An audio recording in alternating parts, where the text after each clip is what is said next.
Hey guys, this is Monkey from Rock Paper Copy, and I want to talk to you about face masks. Obviously, at this stage, end of May, the lockdown is easing down, the COVID-19 is slowly ending, and I've got a question to everyone who's selling face masks. I know many Shopify store owners started selling face masks during COVID-19, and I've spoken with one of the Shopify store owners. He started his business only 2 weeks ago. He's not selling exactly the medical face mask. What they do, they invested in sustainable, really nicely designed fabrics, and they design face masks that they hope people will continue buying even after COVID-19, because they think that this trend will continue, just like it continued in China after SARS in 2009, and people continue using face masks, continue buying face masks in China. They think this trend will spread to other countries, to Europe, USA, and obviously other countries as well.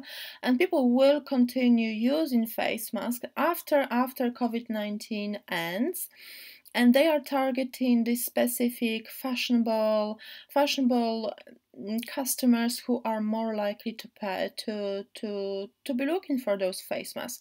So I was wondering, what is your long-term strategy for all the store owners that are still selling face masks, that invested in merchandise, that invested in the traffic coming to their website, and obviously SEO, keywords, Facebook ads?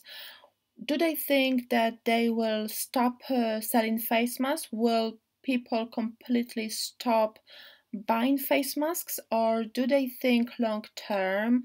Do they think about a longer strategy? Do they think this trend will continue? And also, how will they be looking for customers? What kind of keywords people will be searching for to buy face masks? Because there are certain face masks. There are face masks for medical reasons, and there are fashionable face masks. So obviously, you need to know the differentiation to drive the traffic most likely to buy from you.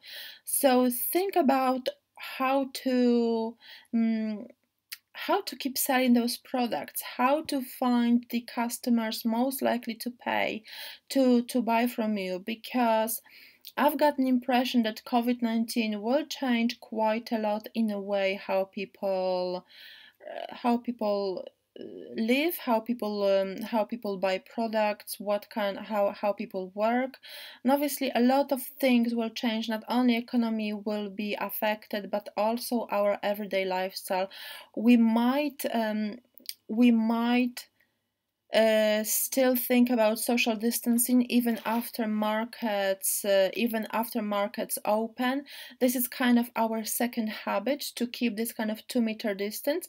So I've got an impression that it won't go back to normal from day one, because although the markets open, which I'm really glad, I don't think we are all clear, but I also believe that we cannot just stay at home and live in fear all the time. We have to keep going. We have to have our economy running as normal. We have to have our businesses running as normal. But it is our responsibility as civilians to have common sense, to keep certain distance, to stay safe. So there will be certain precautions that we will be using. Perhaps people still will be wearing gloves, will be using the hand sanitizers, will be buying face masks. So I don't think this will go away, but perhaps it will be there to stay. So it's time to think about catering to the new lifestyle, catering to the new trends, and keep establishing yourself in this new niche, in this new reality. So think about how to optimize your business, what kind of keywords to find, what kind of customers to target, and make sure to be profitable. You don't want to be left behind. and jump on a bandwagon when everybody already will be monetizing from this trend, because you have to think few years ahead how the situation will be looking like, how the business will be looking like, how people will be shopping. You want to be ahead of the trend, not behind the trend. So I hope you like this video. If you did, please click like, smash this like button, and subscribe for more smart tips about e-commerce and SEO. I'll speak with you soon. Bye bye.